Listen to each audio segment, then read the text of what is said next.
Given podcast coming out, baby. You know what's interesting, guys, is the video made for kids?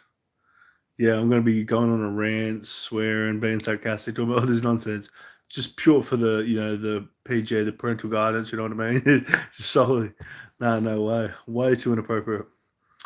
The thing that's got me these days, it's like if you want to offend someone on social media, you got to do spelling mistakes so you don't get one reported by the app, two a warning from the app, three some sort of blockage or like a monetarization or something. You know what I mean?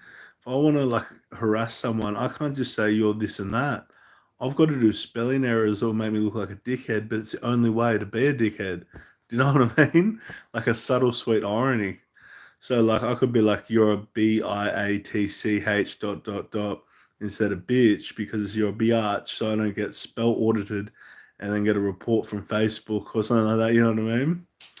I see some people on Facebook. It's like they got like a Nazi swastika, all this sort of stuff, and they somehow are allowed to do it. Then I'll post like something random like 1488 or something. Not that I'm a racist or anything like that, and for some reason I get reported, I get monitorized, I get warnings, I get warning. It's like I'm not even a racist. So it makes me think like, how did that happen?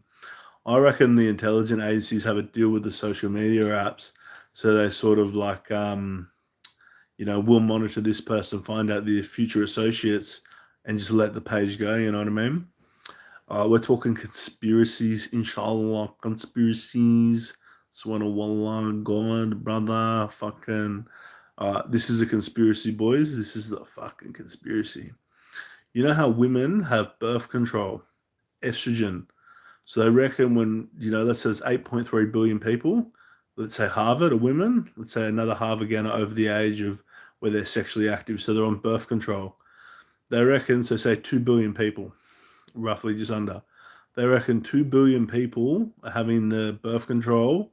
Then when it goes out of their system into the sewage system, the sewage plants and the waste plants can't treat it. So the estrogen goes into the oceans. So if you got 2 billion plus people, regularly using the pill and the estrogen's going in the water, be mass amounts of estrogen. So microorganisms, water diluting it, breaking up, whatever, the estrogen is still mass going into the water systems it has for years. So what they're trying to say is the reason why society is so soft is because there's so much estrogen from the birth control pills that don't get filtered through the water system in our waterways. That's what they're saying about this new generation of society.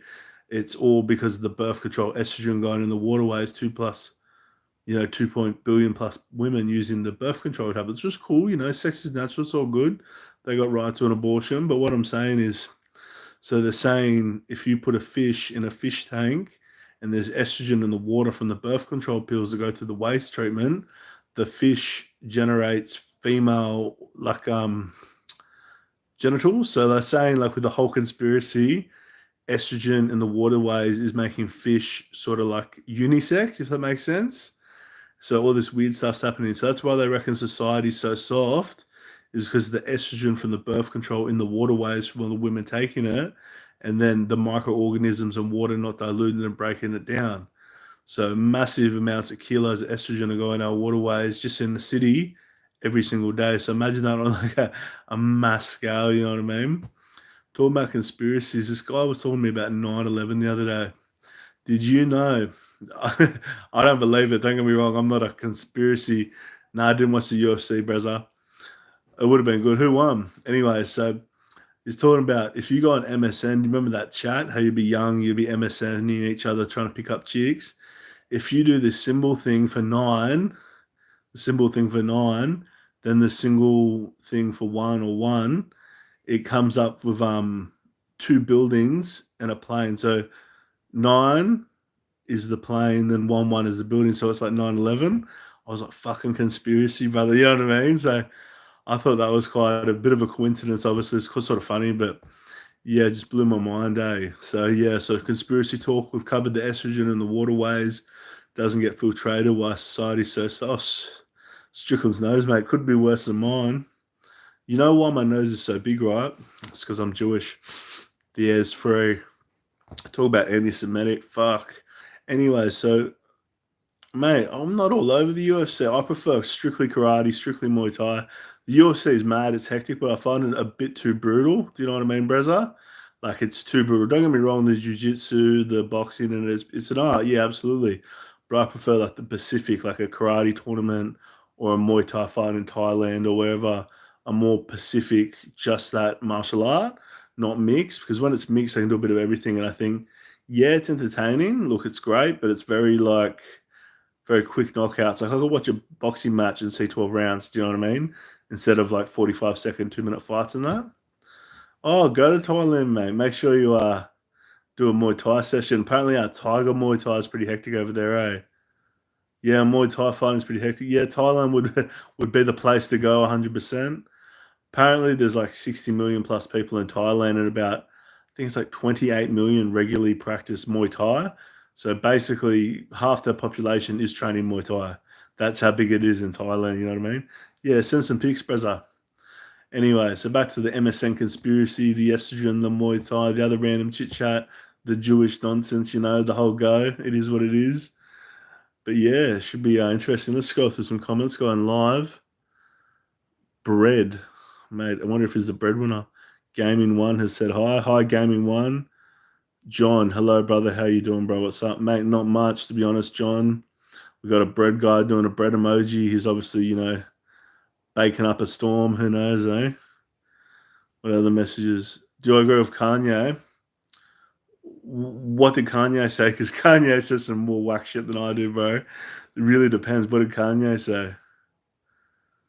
How could you be so heartless? Ooh.